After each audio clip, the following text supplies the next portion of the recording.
guys. Hello and welcome to Matador News. I'm Ashley Goosen. And I'm Sharell Huey. LA School District officials have ordered a review of every senior's transcript. The faulty computerized record system has resulted in some students lacking necessary courses or being assigned classes that they don't need. The system has also produced errors in transcripts needed for college.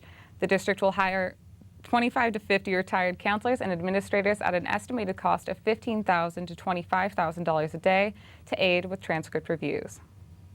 A Pomona SWAT officer is in critical condition this morning after being shot while trying to serve a search warrant in San Gabriel. The warrant was being served as part of an investigation into a motorcycle gang.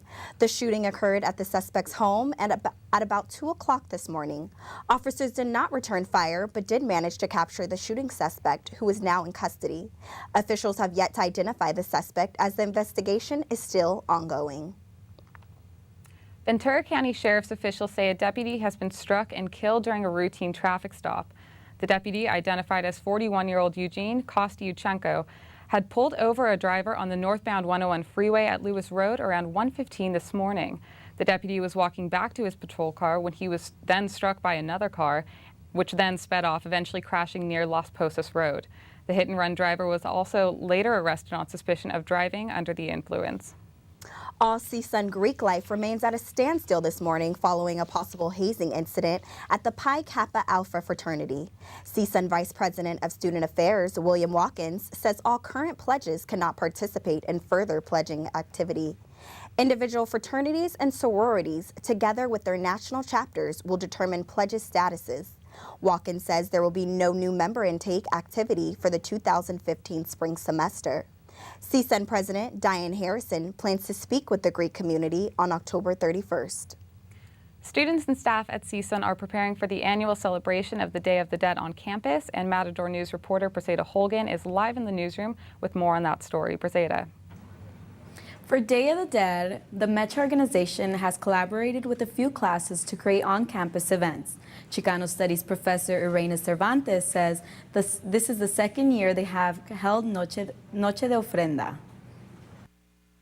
This Thursday, we're going to have what you call the Noche de Ofrenda, which is the night of the ofrenda. First of all, means offering, and the offering is the term for the altar, the special altars that are dedicated to the loved ones at the time of Day of the Dead. But it's also a ceremony where we really believe that the spirits come and they are with us at that time. We feel their presence, right? And we welcome them. The Noche de Ofrenda will be held on Thursday, followed by a celebration on Friday night. This year's events will be held at the Chicano House, and will have food and carnival activities. Parents may need to rely on a new product to keep their baby bottoms clean. New Tech Disposables of Pennsylvania has issued a voluntary recall of baby wipes due to complaints of discoloration and odor. The 10 recalled brands of baby wipes have been sold to Walgreens, Sam's Club, and Family Dollar. Tests taken by New Tech found some of the products contain the bacteria Burkholderia cepacia. Baby wipes suspected of bacterial contamination can be returned for a full refund. A Denver Broncos fan is still missing after last Thursday's game. 53-year-old Paul Kitterman was last seen waiting outside the stadium bathrooms for his son, Jared Tonneson. Jared says he is hoping the stadium will review its footage for any clues to Paul's whereabouts. Look at it, tell them exactly where we were at what time, and see where Paul went after everyone left him. And while I was still in the bathroom, see where he went between, it was a 5 to 10 minute window. Paul Kitterman does not own a cell phone and was only carrying $50 in cash with him. Sports Authority Field at Mile High is working with the Denver police on this investigation. Nearly 1,000 residents from Hawaii's Big Island have been evacuated as lava from the Kilauea volcano eruption heads towards Pahoa. The front flow is 35 feet wide and moving at a 10-yard per hour. If this rate continues, the lava will cross Pahoa's main street within the next few days. Hawaiian officials are concerned that the lava will cut off access to the region's grocery stores, hospitals, and gas stations. More than 9,000 people could also be isolated if lava crosses the only highway in the lower Puna district. Schools have been closed and there have been reports of looters robbing abandoned businesses and homes. South Korean prosecutors are seeking the death penalty for Lee Jun-seo, captain of the Seoul ferry. The captain was being filmed rescued in his underwear while the ship sunk off the South Korean coast. Prosecutors are charging the captain with murder because the ferry's crews did not use life rafts, life vests, or announcements to evacuate passengers during the April 16th disaster. During his rescue, hundreds remained inside listening to announcements to stay put. At least 295 people died, and there are 9 victims that remain missing. A body was found today, almost 6 months later, in a woman's bathroom on the 4th floor at the center of the ferry. The victim has not yet been retrieved, and it is still unclear if the body is a male or a female. Officials say they will not stop the search for the missing victims unless the families wish otherwise. Kurdish fighters are heading into Kobani to help with the fight against ISIS militants. It is not clear if fighters will be allowed to carry weapons since Turkey has refused to allow fighters or weapons into Kobani. Nonetheless, Turkey has agreed to help Iraqi Kurdish fighters cross into Syria. ISIS launched its offensive in Kobani and nearby villages in mid-September in battles that killed more than 800 people. The U.S. Central Command says the U.S. military forces carried out 4 airstrikes near Kobani in the past 24 hours. They destroyed 4 Islamic State fighting positions and a small IS unit. With the World Series in full effect, the MLB mourns the death of one of its upcoming players. And Evan Stevens has the story and more on his sports report. Thank you, Ashley. Police in the Dominican Republic now say St. Louis Cardinals outfielder Oscar Taveras had lost control of his vehicle when it went off the road. Taveras and his girlfriend died in the car accident on Sunday. He wasn't carrying any documents at the time of the accident, but the family identified his body. Kansas City Royals manager Ned Yost says everyone in baseball is shocked about the death. This hurts. This hurts everybody. You know, a kid this young, for something like this to happen. You know, I think we were all shocked when we heard about it, and we're still shocked. Taveras played in 80 games for the Cardinals after making his major league debut early this year. The Washington Redskins have ended the Cowboys' winning streak. Redskins quarterback Colt McCoy led a game-winning drive in overtime to give the Redskins their 3rd win of the season. Now to the highlights. Down 3-0 early in the 2nd quarter, Tony Romo throws a touchdown pass to Des Bryant. Bryant uses all of his 220 pounds fighting to get into the end zone to give the Cowboys the early lead. Midway through the 3rd quarter, Romo was sacked by Redskins linebacker Keenan Robinson. Romo was injured on the play but would lately return in the 4th quarter. 3rd and goal from the Cowboys 7, Colt McCoy scrambles for the touchdown to give the Redskins the lead.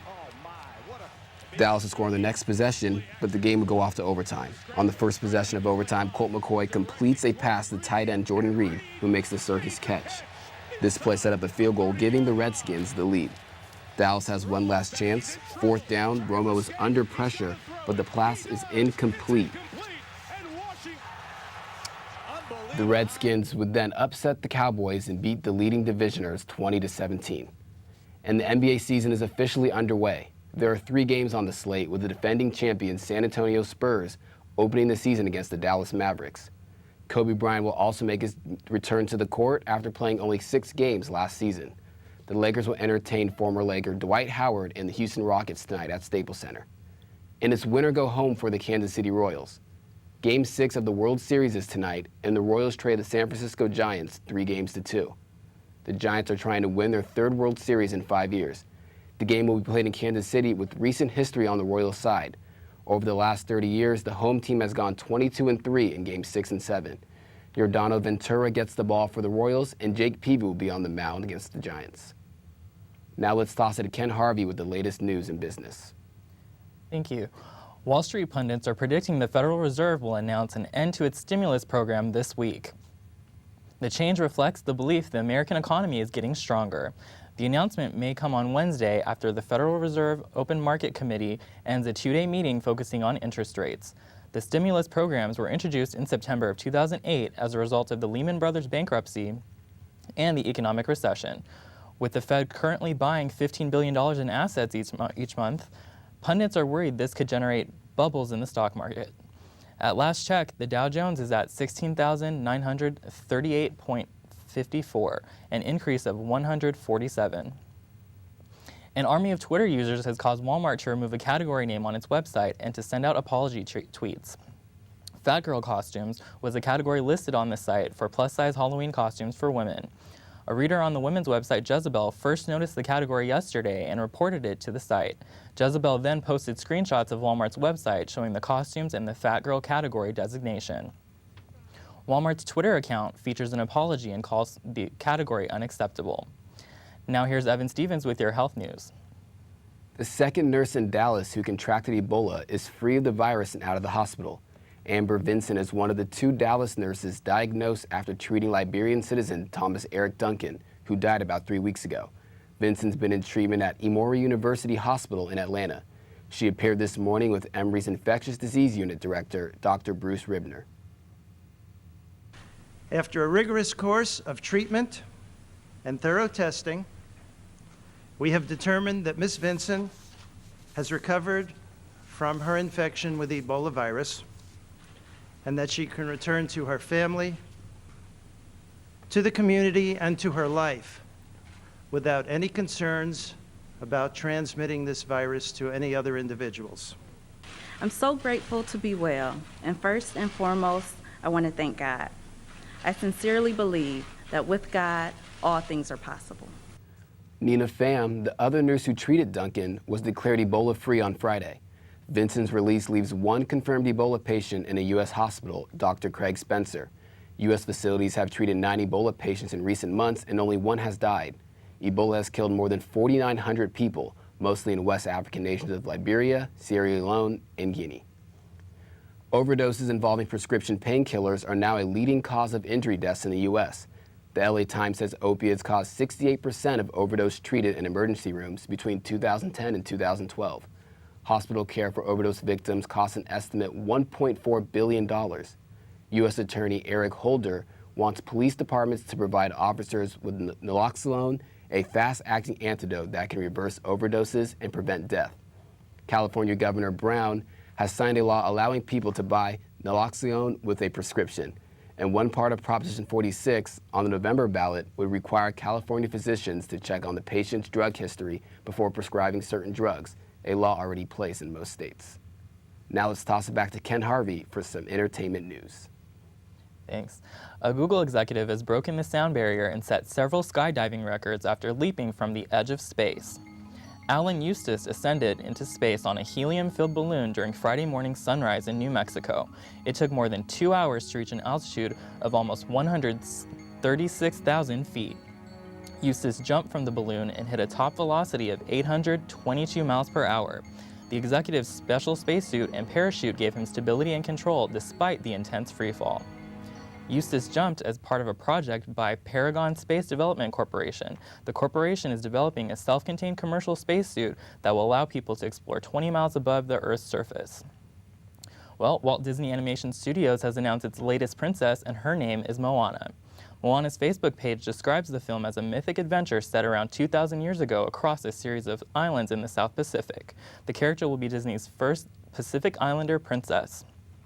Moana means ocean in the Hawaiian and Maori languages. The film's release was originally scheduled for 2018, but is expected in 2016.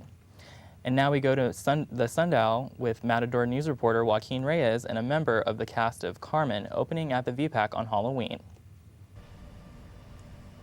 I'm here with CSUN Matador baritone Aaron Ball, singing the role of Escamillo in the CSUN opera Carmen. Welcome, Aaron. It's a pleasure to have you. Thank you for having me. Yeah, I'd like to know a little bit about your inspiration for the role of Escamillo. Wow. So I was researching toreros when I was tasked with developing my character, and I came across my torero hero, Juan Jose Padilla. And Juan Jose Padilla is a Spanish bullfighter who in 2012 was horridly gored when a bull's horn went through his chin and out his left eye socket. It shattered his skull, and it had to be rebuilt with titanium plates. Now, the crazy thing about this is he's back in the arena and he's still fighting bulls, and I think that's just insane. And that kind of bravura, that kind of insanity is really what I felt Escamillo needed in terms of his presence, in terms of how he approaches everything in the drama. And so I've used Juan Jose Padilla as my central inspiration. So, and in in relevance to that inspiration, you were going to do something special for your performance to incorporate that, aren't you? I did. In homage to Juan Jose Padilla, I crafted my own eye patch that I will be wearing over my left eye as Escamillo. So now your director, Maurice Godet, has reimagined the story to captivate a modern audience. It's been reset in a different place, right? Now it's on the U.S.-Mexican border? Yes, yes. I think what our stage director, Maurice Godin, has done is really brilliant. He has taken the original setting and he's moved it to modern-day Mexico. So the whole opera takes place now in a Mexican border town.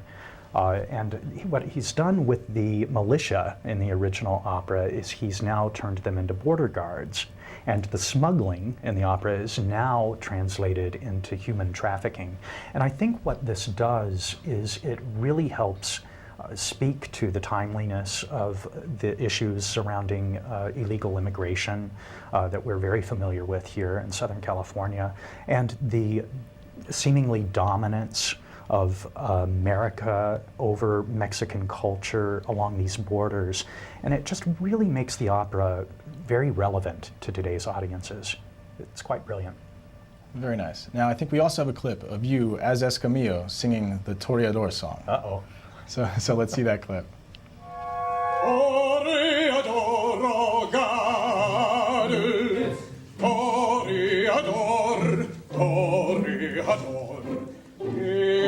Sosa bien, oui, sosa camata, cana en arte recade, clamutator, toreador. See when it opens. All right, that was great. So now the play opens Friday. The opera opens Friday. Yes, Friday evening. This will be the inaugural opera production from CSUN Opera in the Valley Performing Arts Center. We're all very excited about that. There will be two casts, an evening cast that will perform Friday night and the following Saturday night, and the day cast, which will perform the two matinees on Saturday afternoon and Sunday afternoon at 2. Saturday evenings at 7:30, and Friday and Saturday evenings at 7:30, and Saturday and Sunday afternoons at 2 o'clock. Great, thank you so much. So you can get your tickets at the box office at the VPAC. Thank you so much. Thank you. All right, back to you guys in the studio. All right, Joaquin, thank you so much for that. And thank you for watching Matador News. I'm Ashley Goosen. And I'm Sharell Huey. Have a great day, Matadors.